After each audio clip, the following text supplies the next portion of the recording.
Assalamualaikum warahmatullahi wabarakatuh. Perkenalkan, saya Seran Ameliani dari kelas 2 KPF dengan NIM 2141101021123 akan memaparkan sedikit materi tentang perbandingan pemikiran filsafat barat dengan filsafat Islam. Pertama, mari kita ketahui terlebih dahulu apa itu filsafat. Filsafat berasal dari bahasa Yunani, philo dan sophia. Philo berarti cinta dan sophia berarti kebijaksanaan atau kebenaran.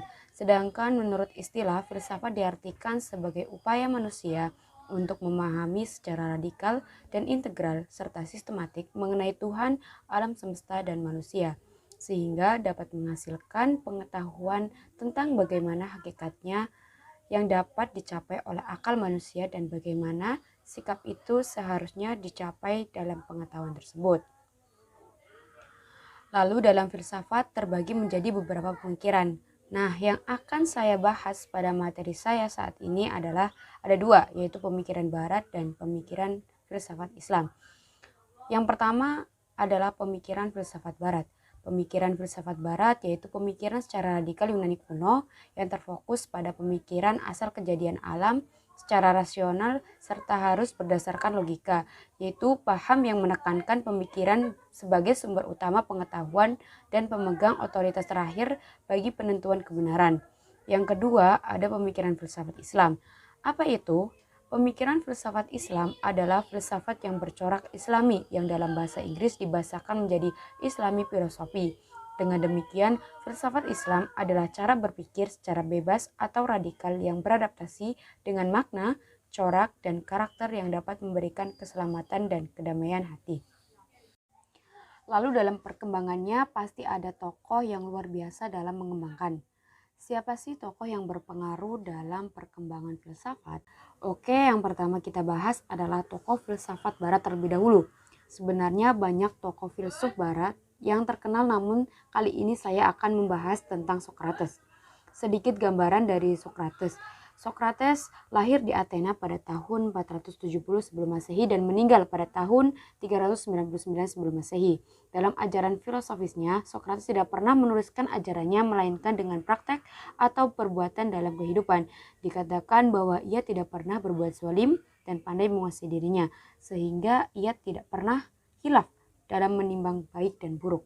Kebiasaan sehari-harinya adalah berjalan berkeliling kota untuk mempelajari tingkah laku manusia dari berbagai segi hidupnya. Ia berbicara dengan semua orang dan menanyakan apa yang diperbuatnya. Pertanyaan itu pada mulanya mudah dan sederhana. Setiap jawaban disusul dengan pertanyaan baru yang lebih mendalam.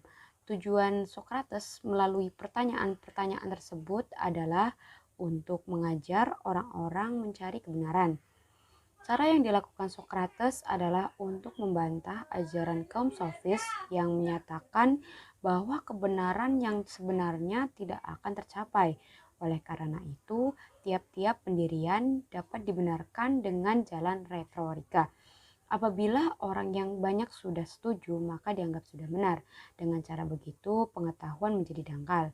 Cara inilah yang ditentang Socrates. Tanya jawab adalah jalan untuk memperoleh pengetahuan. Itulah permulaan dialektik.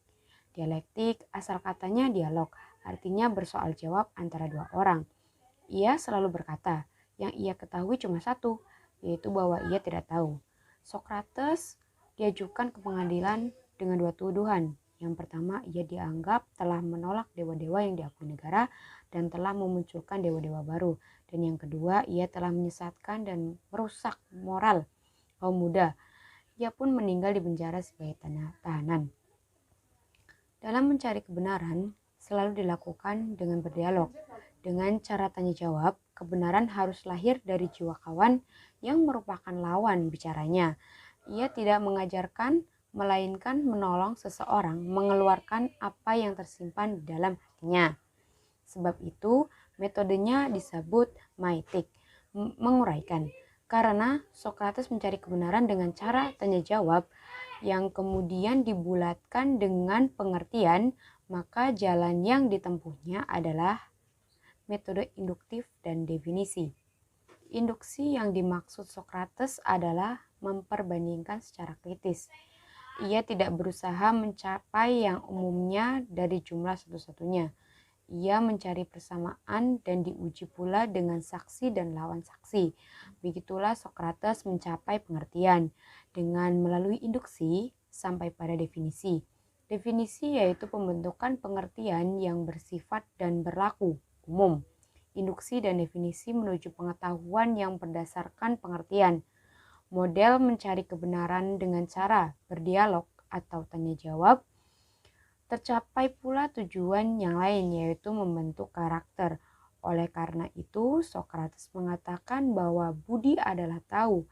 Maksudnya budi baik timbul dengan pengetahuan.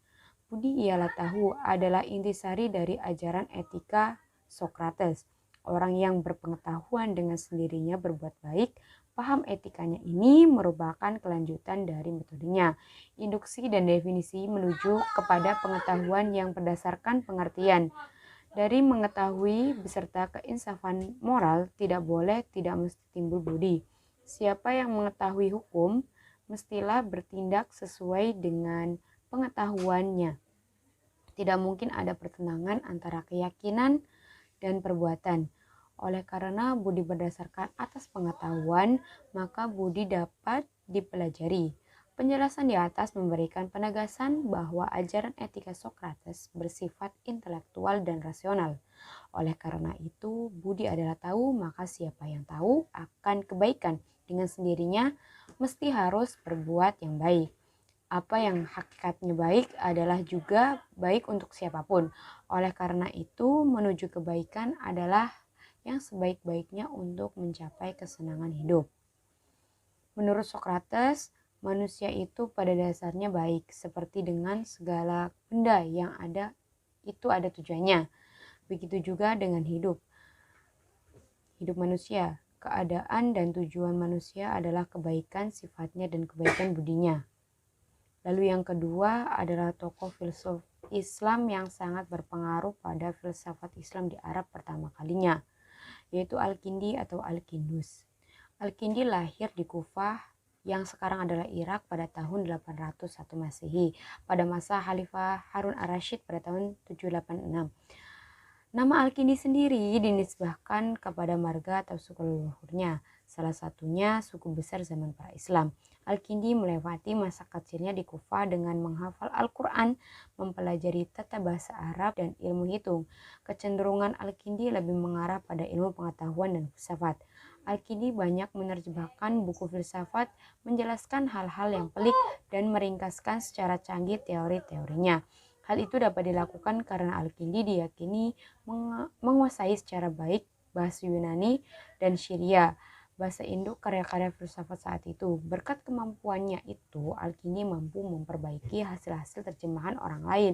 Misalnya hasil terjemahan Ibnu Naimah Al-Himsi, seorang penerjemah Kristen atas buku Eneas, yaitu karya Plotinus.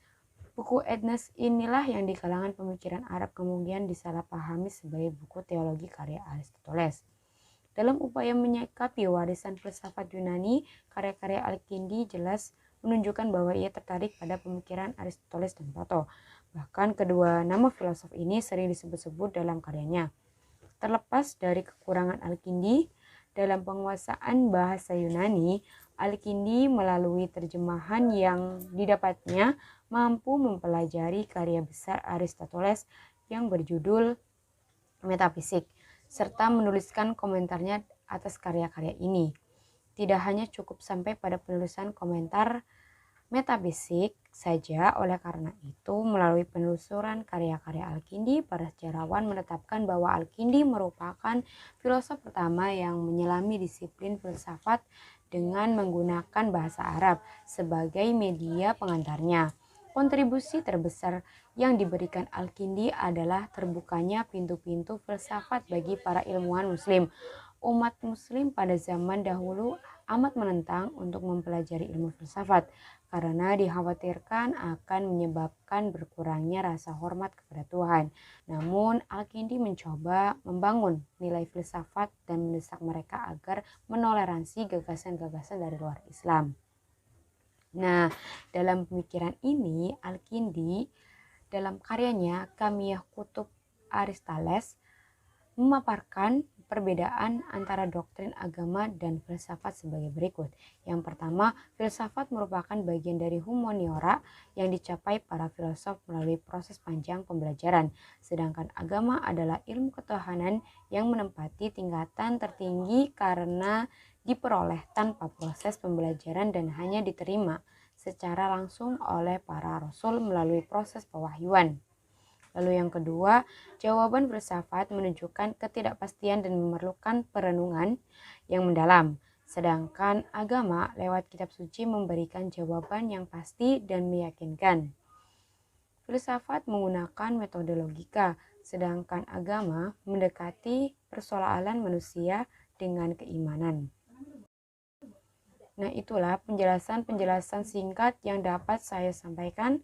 Semoga apa yang saya sampaikan dapat membawa manfaat. Sekian, terima kasih. Wassalamualaikum warahmatullahi wabarakatuh.